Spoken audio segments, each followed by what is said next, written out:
perdi um parente, logo em seguida eu adoeci, eu tive esse seguinte problema, e agora que as coisas estão tudo bem, que era para mim estar sentindo bem, eu estou com uma crise depressiva.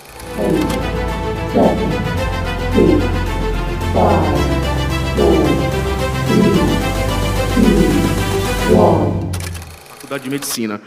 Pode chegar aqui. Esse aqui realmente é meu amigo. É o Kelton. Meu amigo Kelton.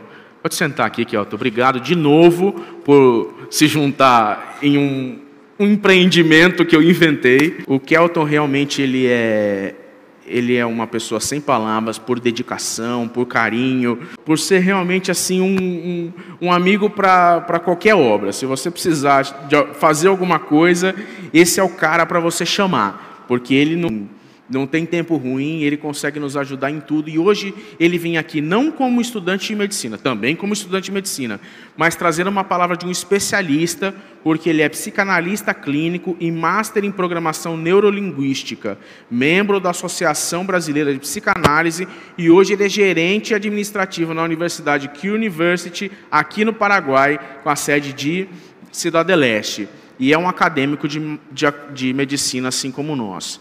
Sabe do que está falando, não está falando isso só de maneira técnica, sente todas as dores de estudar medicina, de estar longe da família, de estar longe do círculo de amizades, e sabe qual que é o maior impacto que toda essa carga psicológica tem na gente.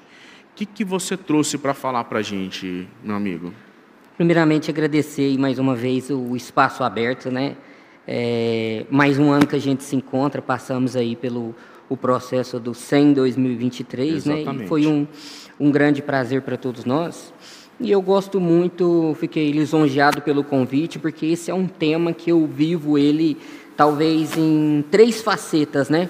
Tanto na faceta pessoal, também no quesito profissional, porque esse âmbito é o âmbito que eu trabalho em cima dele, e tem aquela paixão pessoal pelo que está fazendo também, né? Sim.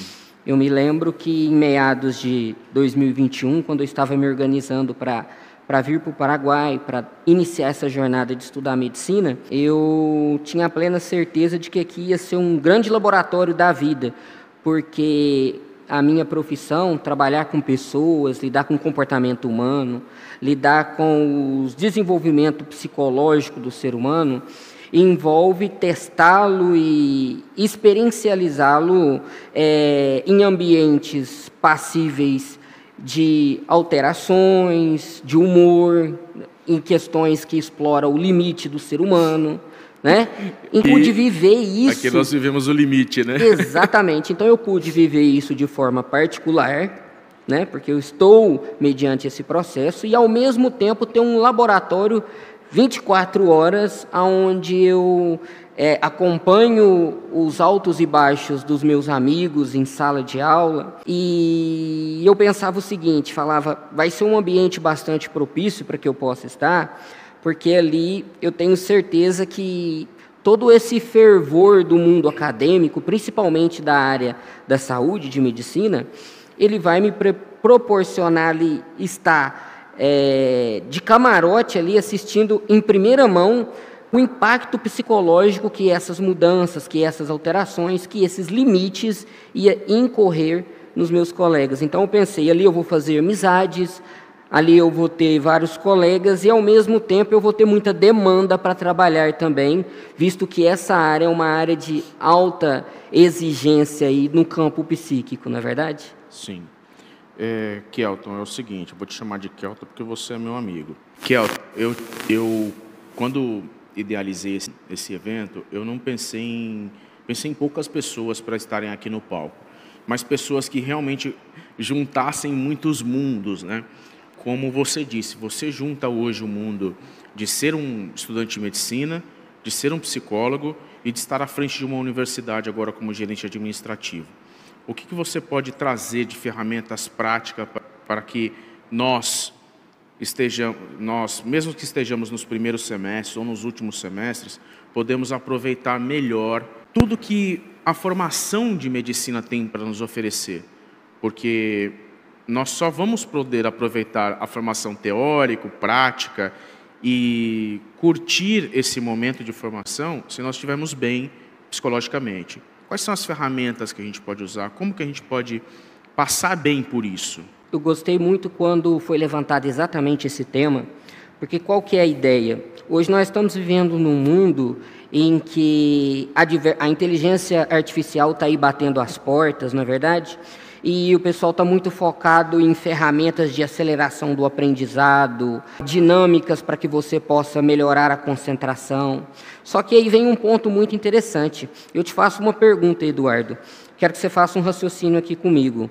Você tem um carro, e esse carro ele apresenta problemas aí em questões funcionais na sua movimentação. Tá. Qual que seria, em primeiro lugar, qual seria a prioridade da sua busca? Você estaria atrás de acessórios que melhoraria o seu desempenho, o deixaria mais veloz, melhoraria a sua estética, ou primeiro você ia tratar o aspecto funcional? Você precisa consertar ele, né? Depois pensar em melhorar, né? Exatamente. Trazendo essa dinâmica para a nossa linha de raciocínio e entendendo o ser humano dentro desse campo, como se nós fôssemos aí um carro, por assim dizer. Um carro com defeito. Antes de focar em trabalhar aspectos do desenvolvimento acadêmico, melhora na aprendizagem, antes vamos fazer um introspecto, fazer um check-up psicoemocional e entender que muitas das ferramentas que a gente vai buscar para fora, vai fazer um curso, vai buscar uma novidade da inteligência artificial e do mercado, na verdade essas ferramentas elas já permeiam no nosso psicológico. Essas ferramentas já são natural de nós como seres humanos. O que acontece é que na nossa trajetória como ser humano, no nosso desenvolvimento de vida, nós somos bombardeados por diversos temas. Muitos. E temas esses que nos incentivam a aprender sobre o ambiente à nossa volta, aprender sobre a nossa cultura, aprender sobre o outro, mas poucos temas vão te convidar a aprender sobre si, a entender sobre si. Então, eu trago a visão e a linha de raciocínio que você aprender sobre si, entender o seu funcionamento como ser humano, como pessoa, como psique, vai te trazer melhores ferramentas, vai te preparar muito mais, em primeiro instante, do que você ir atrás de acessórios, assim como nós estávamos colocando agora há pouco. Sim. E nesse convite, eu gosto sempre de começar raciocinando algo básico da formação de todo ser humano. Nos nossos primeiros anos de vida, quando a gente está começando a soltar as primeiras palavrinhas, algo muito interessante, Eduardo, é que isso é inerente do ser humano, a capacidade de entender o mundo através de fazer perguntas. Sim. Não é verdade? Sim, sim. As crianças, quando elas se dão conta do mundo à sua volta, começam a perguntar, por que o céu é azul? Como que isso funciona? Que bichinho é esse? Por que eu tenho 5 dedos ao invés de 6? São diversas perguntas. Sim. Só que o que acontece que ao longo do desenvolvimento do ser humano, à medida que a gente vai vivendo aí o que a psicanálise vai chamar de as fases psicossexuais da infância, nos momentos em que a gente começa a se prender nos nossos conflitos internos, essa capacidade que te deu o impulso, que te fez familiarizar-se com o mundo afora de fazer perguntas, ela faz parecer que mostrar que nós ainda não entendemos o que está acontecendo, não entendemos a nós mesmos. A capacidade de fazer perguntas, ela ainda está em nós, mas o ser humano começa a ter vergonha de perguntar, de entender, de buscar conhecer mais, não é verdade? Sim. Quer ver algo interessante? Às vezes a gente está numa roda de amigos e alguém comenta sobre algo que a gente ainda não conhece, um termo novo. É natural, às vezes, a gente se expressar, sorrir ou se comportar como se a gente conhecesse aquele termo, aquela brincadeira. Para fazer parte, né? Para fazer parte, quando, na verdade, a melhor experiência, a melhor forma de absorver, o mais prático é justamente mostrar que a gente não entendeu, ou ainda estar por aprender. Quando eu me coloco aberto e digo, olha, sobre esse tema ainda eu gostaria de aprender mais, é a melhor maneira de se colocar à disposição, se colocar aberto a evoluir mediante um tema. Por que eu começo com esse raciocínio?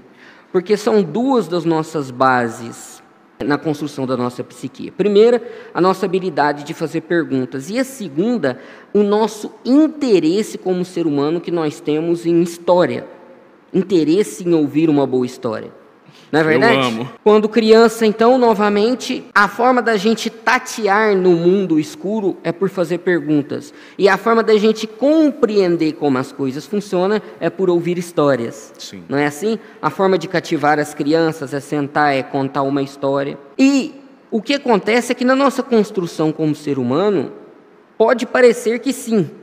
Mas quando nos tornamos adultos, e esse é um tema extremamente discutível no âmbito psicanalítico, né? Quando é que nós nos tornamos adultos de fato?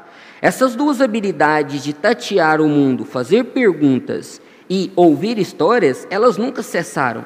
O que acontece é que a gente agora está interessado, está buscando, está abordando outros campos e se esquece da importância que esses dois temas têm em nossa vida. Então, o meu convite é justamente para que nós voltamos para dentro de nós e começamos a nos fazer as perguntas corretas e entender, agora no momento, não mais de ouvir histórias, mas principalmente entender a sua história. E por que eu trago isso para o campo da medicina, Eduardo? Não sei se já deu para pegar aí, Sim, eu quero claro que sim. linkar esse campo.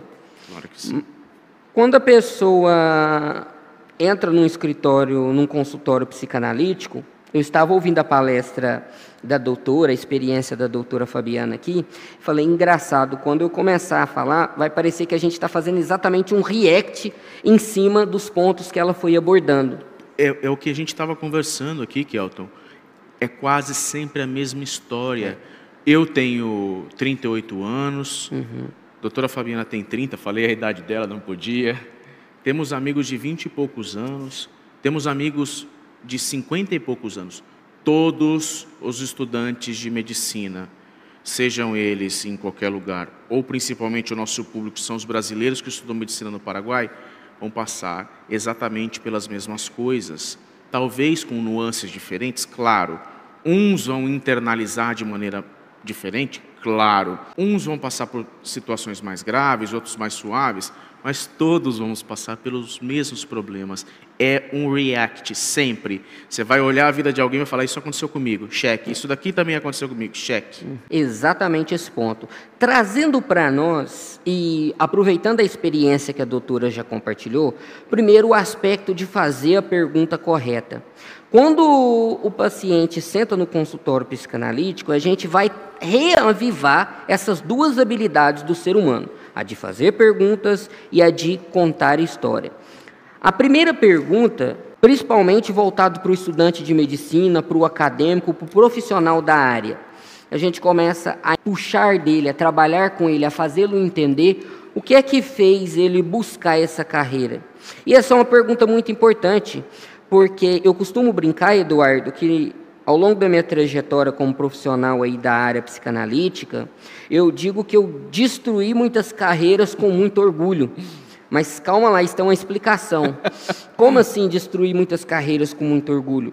Porque muitas pessoas, elas não fizeram as perguntas básicas para si próprio, para entender o que é que a trouxe na trajetória de medicina, por exemplo. Sim. E dentro do campo psicanalítico a gente começa a explorar, como por exemplo, o que te trouxe para a área da medicina? Foi uma experiência que você viveu, que te tocou? Foi uma inspiração pessoal? Foi uma referência familiar? Temos muito... E aí parece uma pergunta simples. Muitos de nós que nos tocamos e estamos... Você, por exemplo, que já está vivendo o final desse processo, a doutora que já está do outro lado da cerca, por assim dizer, né? Já passou essa fase e agora ela está almejando novos planos e novos caminhos. Quando a pessoa vai fazer a retrospectiva de tudo que ela viveu, ela percebe, ela começa contando a história, respondendo essas perguntas. Exatamente. Né?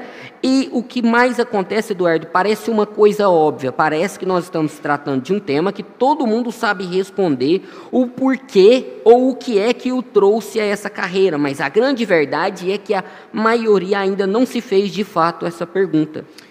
Se você me fizer essa pergunta, vai ser uma história de mais ou menos 40 minutos. Eu não sei resumir. É uma pergunta interessante e às vezes pode ser difícil de ser respondida também, né?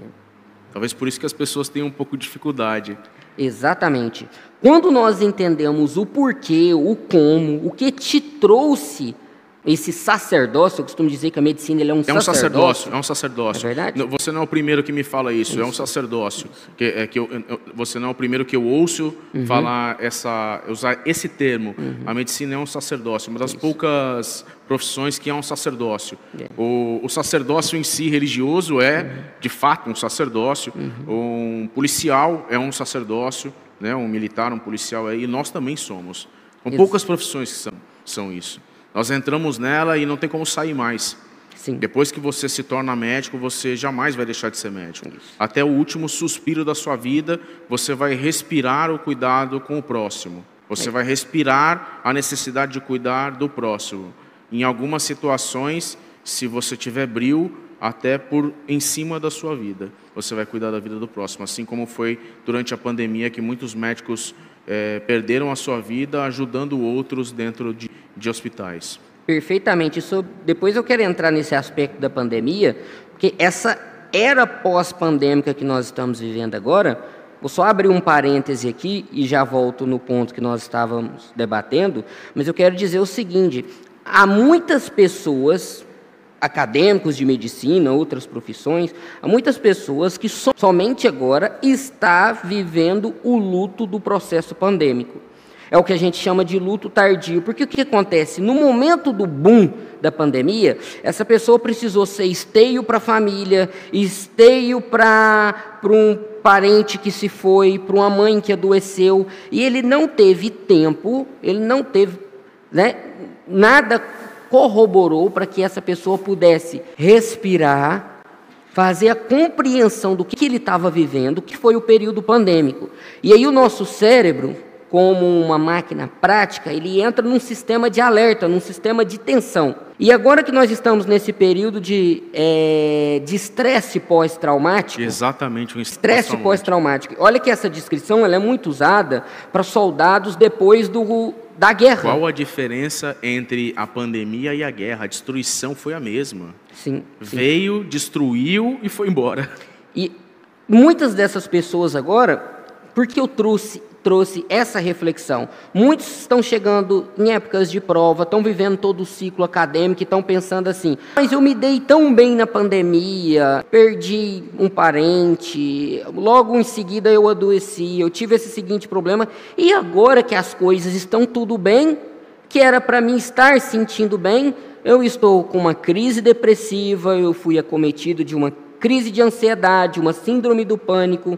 Então, já abrindo esse adendo aí, para dizer que muitas pessoas, no auge da pandemia, elas não tiveram espaço suficiente para viver esse período, enlutar-se desse período, digerir psicologicamente, esse é o termo correto, e eles estão agora nesse período de transtorno de estresse pós-traumático. Isso aconteceu comigo já. Esse luto tardio, esse estresse tardio aconteceu comigo, porque às vezes existem situações em que a única opção que você tem é ser forte, né? E aí de repente baixa aquela adrenalina, né? Você já passou por aquilo, agora tudo bem, eu posso voltar ao normal, e aí essa hora é a pior para você, porque você sente realmente o baque daquilo que você viveu, olha para trás e fala: meu Deus, olha só o que eu vivi. Exatamente. E dentro dessa, voltando para o nosso tema, olha que coisa interessante, está vendo como que falar sobre essa era que a gente vive agora, o interessante é que o ser humano, quando ele vai desenhar a trajetória de tempo, as grandes eras são marcações aí excepcionais de acontecimentos, não é verdade? Exatamente. E a pandemia agora marca uma nova era. Então, num futuro longínquo aí, há 1000 anos à frente, né? Sim. Os alunos vão aprender na escola, vamos falar sobre a civilização pós-pandêmica. Exatamente. Não é verdade? Sim. Por quê? Porque foi um evento, uma catástrofe mundial, que ela alterou o curso de muitas coisas, mudou várias rotas e principalmente no aspecto psíquico. Existem aí diversos estudos mostrando que Freud, que é aí o pai da psicanálise, ele tem um livro chamado Psicologia das Massas e Análise do Eu, que ele faz exatamente um estudo da psique humana como um todo, como o nosso cérebro se interage em grupo, em sociedade. E estudos hoje que pega carona nessa linha de raciocínio de Freud, mostra que a sociedade teve um desvio de conduta, um desvio psíquico, ela teve uma reformulação após a pandemia. E isso, querendo ou não, vai se chocar aí com a nossa trajetória de vida, principalmente se tratando do acadêmico de medicina, do profissional da área da saúde, que foi o testa de ferro, que foi o grande ator de todo esse movimento aí. Exatamente. Kelton, quando nós falamos sobre, você falou sobre eras, normalmente, quando nós começamos a faculdade de medicina, é uma vida antes de começar e uma vida depois. Nós dividimos a nossa vida. Então, eu comecei a fazer a faculdade de medicina tal ano, e antes era outra vida, e agora é medicina, porque você já começou. Tem a era da faculdade e tem a era ser médico. Essa era, estar cursando medicina, ela envolve muitas coisas, muitos aspectos da nossa psicologia, só que quando nós terminamos, eu estou por terminar, eu olho para trás e eu resumo muito isso agora, né? Para os 6 anos de estudo, eu resumo. Eu falo, eu tive um problema com 4 anos, igual eu conversei com a doutora Fabi, eu tive um problema com 4 anos, queria desistir, com 5 anos, no começo do 6º ano, a gente resume isso. Só que isso, na verdade, demorou muito, não foi assim, eu pensei em parar e no dia seguinte eu estava bem. Foram momentos difíceis que duraram bastante tempo, meses, semestre inteiro, um ano inteiro. É normal você demorar muito tempo para entender-se, fazer-se essa pergunta, estou bem, o que eu preciso para mudar? É normal passar quanto tempo dentro desse looping? Tem um tempo que a gente pode dizer que é normal para a gente viver essa dificuldade? Como a gente estava falando do estresse pós-traumático, tem um tempo em que eu falo assim, não, eu consigo lidar sozinho com isso, eu não preciso de medicação, de um psiquiatra, eu não preciso de um terapeuta, daqui 1 semana, 2 semanas eu vou estar bem. Tem um tempo que a pessoa precisa esperar, ou logo que ela se entender com o problema, ela já precisa pedir ajuda? Eu vou dividir essa análise sua, essa pergunta, em 2 partes. A primeira é, por que é que nós esperamos a conclusão de um processo para começar a fazer a análise do que a gente viveu nele? Sabe por quê, Eduardo? E aí a gente entra na minha introdução, quando eu falo que o ser humano, ele começa a construir a sua psique, fazendo perguntas e ouvindo histórias. Por quê? O que acontece nas histórias que a gente ouve? O final, o feliz sempre está no final, não é assim? Exatamente. A felicidade, a conclusão da expectativa sempre está no final do processo. Só que isso, na vida real, não é exatamente assim que ocorre. Se a gente organiza a nossa vida para deixar o desfrute somente para a conclusão, isso inviabiliza muito do nosso processo. Vou dar um exemplo.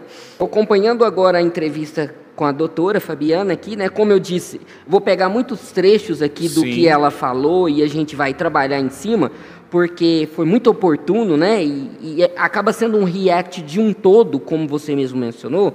Ela disse o seguinte: depois que conclui o processo acadêmico, o desgaste, o estresse, ele está só começando. Exatamente, foi o que ela falou. Por que ela pontuou aqui na conclusão do processo acadêmico? Porque nós, ouvidores de histórias como nós somos, acreditamos que o processo de desenvolvimento do ser humano, ele é assim, você determina uma meta, quando eu me formar como médico, e somente a sua felicidade pode estar no aspecto. E outra questão também, outro mito que nós trabalhamos é que frustração A falha é sinônimo de frustração. Exatamente. Agora vamos entender como de fato acontece, pelo menos do ponto de vista psíquico. O primeiro ponto é, quando você entra numa academia, vamos trazer o exemplo da academia, você vai lá na academia, porque você vai trabalhar o seu aparelho muscular, você quer fortalecer, você quer modelar o seu aparelho muscular através de um único objetivo, ou um único caminho para a conclusão daquele objetivo, que é a falha que vai te moldar naquele processo. Sim. Não é assim? Exatamente. Como que é o processo, rapidamente, de construção de massa muscular? Você vai estressar o seu músculo, ele vai criar ali uma inflamação nas fibras, e aquela inflamação vai criar camadas. Então, aquela falha daquele processo é que vai fazer com que ele evolua. Quando a gente faz uma análise da trajetória acadêmica, duas coisas a gente deve levar em consideração em todo o processo, e não somente na conclusão. Está dispostos a comemorar as pequenas vitórias diárias. Olha, hoje, trazer para o hoje eu tinha um programa de estudo que eu ia fazer, eu consegui concluir bem esse programa de estudo, eu me programei para levantar às 6 e estudar até às 7 antes de eu ir para a faculdade. Olha, eu estou feliz porque aquilo que eu me programei a fazer, que eu me propus a fazer, eu consegui entregar com êxito. E também, nesse mesmo dia, está aberto às falhas e frustrações que fazem parte do processo. Fazendo uma análise do que você viveu na sua trajetória até agora, sim, eu te convido a um desafio, a me dizer se as falhas que você teve nesse percurso não foram de fato necessárias para te forjar na resiliência e na pessoa que você se tornou hoje, de fato? Eu falo até que a pandemia foi necessária para me formar o que eu sou hoje, para me formar. Eu não consigo olhar para a minha formação acadêmica e para a formação do meu eu sem todas as falhas que eu passei. Tem uma das perguntas que tem no nosso questionário da pesquisa científica é se você voltasse atrás, você mudaria tudo na sua vida. Eu mudaria pouquíssimas coisas, talvez nada, porque apesar de todos os defeitos que eu tenho, eu só me entendo assim e acredito que uma formação diferente me formaria completamente diferente. Eu seria outro ser humano, talvez pior. Então, pela possibilidade de ser pior, eu não mudaria. Eu acho que apesar dos defeitos, está tudo certo. Eu olho para a nossa formação e eu acredito que as frustrações nos moldam muito mais do que as nossas conquistas, né? Eu vi uma frase também que falava que uma mãe, ela estava confessando que ela preferia formar um filho resiliente das frustrações do que um filho feliz, porque a felicidade muitas vezes ela é utópica. Você coloca a felicidade na formação acadêmica, em se receber como médico, se formar como médico, e não desfruta de nenhuma conquista que você faz no meio do caminho. Qual é a conquista? Acordar cedo e estudar tantas horas. Qual é a conquista? Ir bem numa prova. Qual é a conquista? Passar numa prova, nem que não seja ir bem. As conquistas são pequenas e elas são pouco valorizadas. Talvez por uma cultura de que só o melhor basta, talvez por uma cultura de que só o máximo é bom. Como nós estávamos falando com a doutora Fabiana, o Instagram mostra muito que nós temos que ter o nosso primeiro milhão, nós não temos que ter o nosso primeiro 1000, nós temos que ter o primeiro milhão, nem os primeiros 10 mil, nem os primeiros... o primeiro milhão, só o máximo basta. Só o máximo é a superação e é ali que nós podemos ser felizes. E a felicidade, na verdade, está em simplesmente passar pelo processo bem.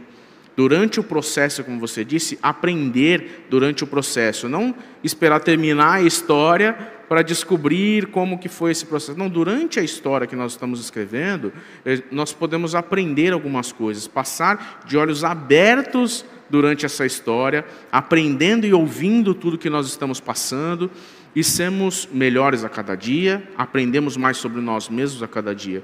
A formação médica, ela traz muitas dificuldades, mas ela também traz uma boa carga de autoconhecimento, eu acredito nisso. Não sei se você pensa dessa maneira também, mas o autoconhecimento ele é necessário para que nós sejamos bons médicos também. Não dá para você não estar bem consigo mesmo, ou pelo menos entendendo os seus processos e cuidar de uma outra pessoa.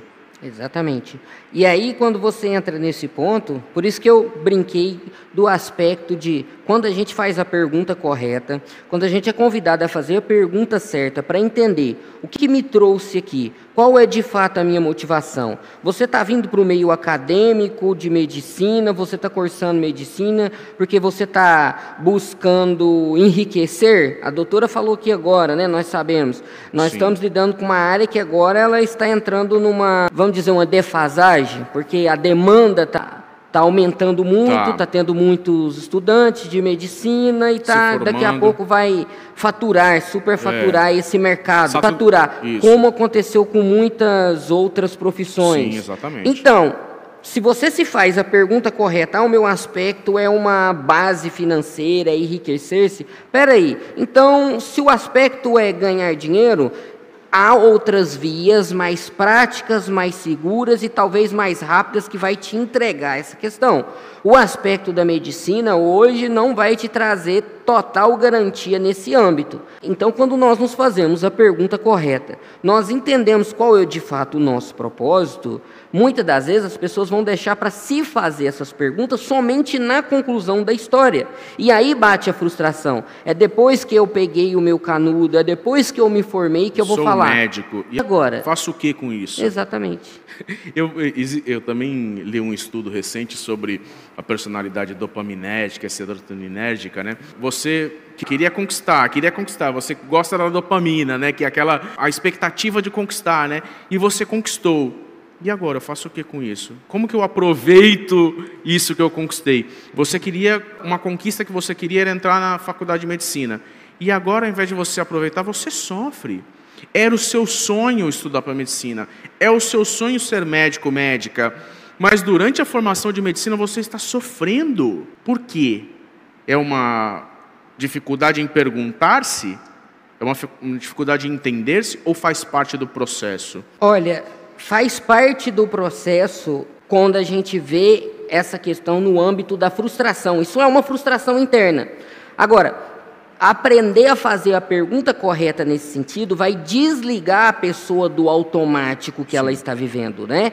Vai permitir a ela parar, respirar, olhar à sua volta e dizer o seguinte, falar, das conquistas que eu já tenho do hoje, o fato de eu ter acordado com saúde, as coisas básicas da vida, todas as vezes que a gente enfrenta uma grande crise, a humanidade, as pessoas que estão ali sofrendo, elas almejam as coisas simples. Quer ver uma coisa interessante? Qual foi aí o gesto, o símbolo, a questão na pandemia que as pessoas mais sentiram falta? Um abraço, né? Aí, vamos trazer de novo a questão das perguntas, vamos nos perguntar? Pergunte-se, por que você quer ser médico? Eu quero ser médico pelo viés financeiro. Não, se o seu aspecto é o viés financeiro, nós temos outros caminhos para te oferecer, para te dizer, vai dedicar o seu tempo, vai estudar, que aqui você tem um meio mais rápido, mais fácil, mais certeiro. Eu quero ser médico para cuidar de vidas. Sim. E aí vamos para a próxima pergunta. Agora achamos um motivo válido. A próxima pergunta. Com as ferramentas que você já tem em mãos hoje, como você já exerce a sua profissão de médico? Como você já está... No seu dia a dia. No dia a dia sem já ser está médico. Cuidando de vida, curando pessoas. Sim. Né? E aí vem a próxima boas perguntas, traz próximas perguntas. Que é... que ferramentas eu tenho, visto que eu ainda não tenho um conhecimento técnico? O que eu posso fazer? Se o nosso sacerdócio, se a nossa missão é cuidar do outro, é lidar com vidas, na pandemia precisava ser médico para tocar o coração do outro, depois que passou a pandemia, para dar um abraço na pessoa amada? Também não. Né? E quantas pessoas ali no momento de crise, eu como cristão, eu gosto muito de uma frase que tem na Bíblia que fala, a mera opressão faz o sábio agir como louco. Quando a pessoa estava no seu alto da crise ali, precisava ser psicanalista, psicólogo, para sentar com seu amigo em crise e entregar a ele uma palavra de conforto? Não, em nenhum momento precisou, nem na pandemia. Então... Aí, quando a gente começa a responder-se essas perguntas, fazer essa autoinspeção, você começa a entender, de fato, o meu chamado, ele é o sacerdócio de ser médico, de se entregar para o outro, que nada mais é o médico que está se propondo a isso, a se entregar para o outro, a ser testa de ferro, aí, como aconteceu na pandemia, se colocar aberto a lidar com toda uma... Dinheiro, você não precisa ser médico para ganhar dinheiro. É lógico que é uma profissão que dá dinheiro, mas você pode ter outras profissões. Se você busca cuidar das pessoas, você não precisa ser médico para fazer isso. Mas existe um status, ser médico, ser médica. O dinheiro, o prestígio e o cuidar como o médico sendo o mais alto desse escalão no cuidado humano, né? Isso também traz, de alguma maneira, um peso psicológico. Talvez um jovem em que a família sempre empurrou ele a ser médico, ou alguém que sempre teve uma ambição de ser o melhor dos melhores, e o médico seria esse posto a qual ele seria o melhor dos melhores. Essa motivação, ela é tão egoísta que quase rompe com o sacerdócio de ser médico. Mas ela existe, e nós não podemos mentir que ela não existe, e que nós também não estamos dentro dessa sociedade. Eu não vou negar, eu nunca sonhei em ser médico. Eu entrei na medicina pela carreira e profissão. Eu tinha uma vida estável, empresário, com dinheiro, casado, carro, casa, tudo, não me faltava nada. Só que eu olhei para a profissão médico e a almejei por uma questão de carreira. Só que quando eu entrei nela, eu descobri que ela é um sacerdócio e a minha mente mudou. Muitas mentes vão passar por todo esse processo e não vão mudar. Essa pessoa não cuida de ninguém, nunca cuidou de ninguém, só pensa no dinheiro e vai receber o canudo. Tem como mudar essa mente? Ou está tudo bem? Ela pode se formar dessa mesma maneira que um dia ela aprende a cuidar de gente. Excelente pergunta, Eduardo. Como a gente resumiu no início, o ser humano ele é dividido no início da sua construção como ser humano. Ele faz perguntas e ele conta histórias. O status nada mais é do que Nós vamos contar uma história. Agora, aí, como que nós vamos fazer a compreensão desse processo? No consultório da análise, o analista vai trabalhar com você, vai trabalhar com o paciente e fazer ele entender para quem é o público dessa história que você está escrevendo, do seu livro. Se é a sua família, são os seus amigos, se é o círculo social que você vive, né? Exatamente. Quando você entende para quem você quer contar essa história, a questão do status, por exemplo, e aí a gente volta mais uma vez numa parte da entrevista anterior, onde você pergunta para a doutora a questão das redes sociais e o peso das redes sociais. E aqui está. As redes sociais nada mais é do que uma forma em que o ser humano agora se coloca novamente em contato com essa necessidade que ele nasce com ele de contar história. Sim. E aí ele vai entender, através de perguntas, qual história ele quer contar. Quem é o público ao qual ele está direcionando essa história. E toda a história, ela quer entregar um personagem, ela quer entregar uma trajetória para um público. Quando você faz essa autoanálise e entende, primeiro, medicina eu estou buscando por qual motivo? Encontrou o motivo? É uma questão que está ligada em cuidar de vidas, você teve uma experiência entre vida ou morte e o médico foi o grande diferencial na sua vida, você foi tocado pelo meio artístico, como você mencionou, foi uma série. Primeiro você encontra qual foi o seu chamado, de onde veio o seu chamado. Quando você entende de onde veio o seu chamado, você parte para a próxima pergunta, que é entender, dentro desse processo, o quão, de fato, o médico está, o sacerdócio, uma missão de sacerdócio, o quanto da sua vida você está disposto a doar-se para essa história que você quer construir. E em terceiro e último aspecto, e aí a gente entra no campo das redes sociais, que aí você vai entender o seguinte: quando você faz identificação do qual público você quer apresentar a sua história, esse público é os seus pais, porque você entrou na medicina porque tinha uma autocobrança, tinha uma grande cobrança por parte da sua família, mas isso de fato não era o seu chamado. Você entrou porque você via a sua família, seus amigos, o meio social que você vive aplaudindo essa carreira e você queria essa atenção para si. Achamos um aspecto interessante. Você então estava buscando atenção para si. E tudo aquilo que a gente está em busca significa que para nós aquilo está em falta. Sim. E então, se nós resolvermos o problema da atenção que você busca para si, se eu trabalhar com você e te ajudar a resolver esse aspecto da atenção, primeiro nós vamos entender por que você tem essa busca de atenção. Eu tenho essa busca de atenção porque me falta atenção.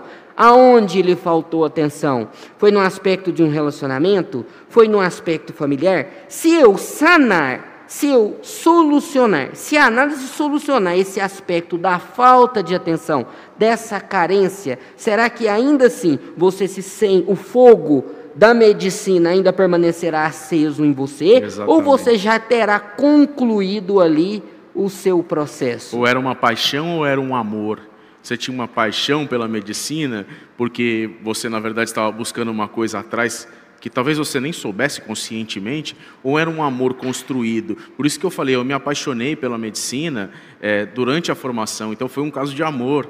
Eu não tive uma paixão que me fez entrar. Olha que processo diferente, né? Acredito que muitas pessoas também que estão nos assistindo também passaram pela mesma coisa. Kelton, eu sempre acho maravilhoso te ouvir. Eu sou suspeito para falar porque eu gosto muito de você. É um cara sensacional. E eu nunca tinha te ouvido falar como psicólogo, como especialista. Eu queria também dar lugar para outros amigos falarem, mas eu gostaria de ouvir você falar mais tempo.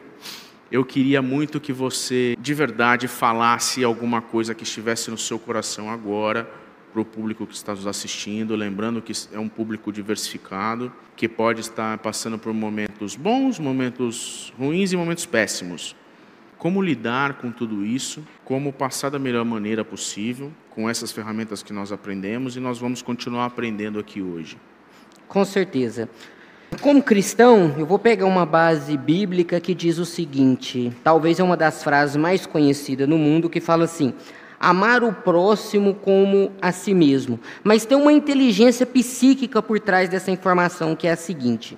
Vamos analisar ela brevemente? Amar o próximo como a si mesmo significa que eu estou disposto a entregar para o outro algo que eu já experiencializei em mim. Então vamos raciocinar isso como médico. Se você busca ser médico, se você é do campo acadêmico, da medicina, da área da saúde, que esse é o aspecto, né, o ecossistema que nós estamos trabalhando, faça primeiro uma autoanálise, que é o amor que você está se prontificando a oferecer ao outro. Por que eu estou falando de amor?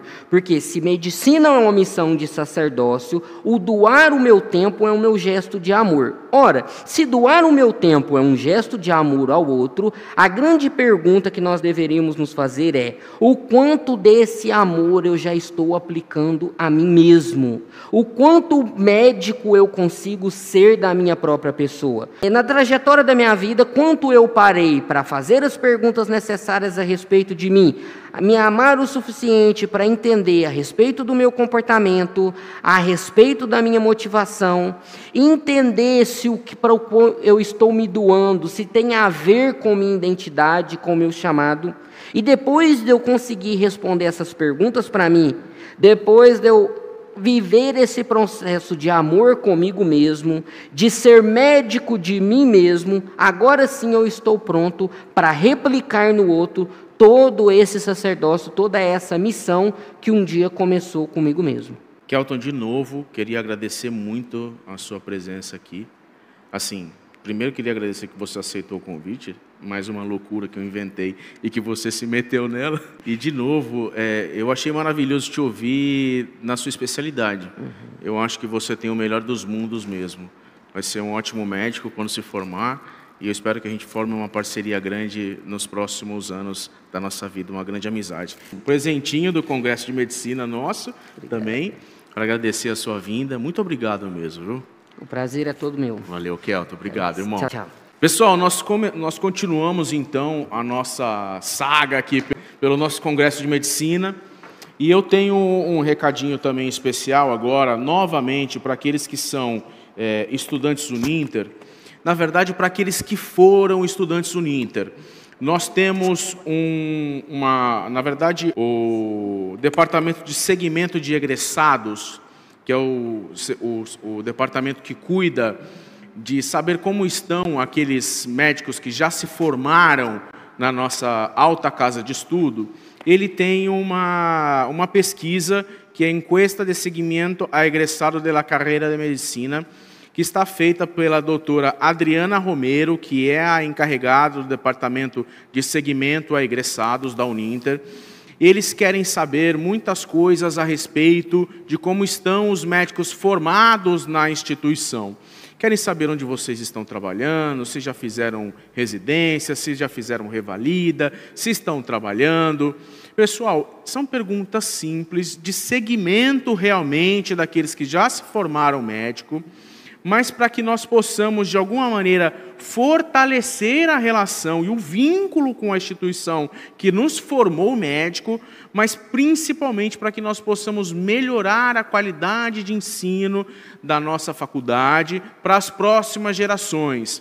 As pessoas que estão chegando agora para se formar médico, melhorar a malha curricular, melhorar o relacionamento que a faculdade tem com os seus estudantes.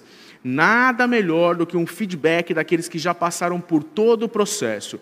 Já estudaram 6 anos na nossa faculdade, já se formaram médico, hoje estão atuando, fizeram prova do CONAREM, fizeram prova do Revalida, entraram no Mais Médicos, fizeram residência, fizeram pós-graduação, todos aspectos técnicos que a nossa faculdade precisa para se embasar em como melhorar o seu processo acadêmico. De novo, malha curricular, processo de aprovação nas autoridades paraguaias competentes, todo um processo realmente para deixar um legado para as gerações que estão vindo depois desses egressados, ou seja, para as próximas gerações. O link está aparecendo aí na tela, um link encurtado, tá bom? É uma pergunta, um formulário muito simples, é um questionário muito simples. Vocês respondem,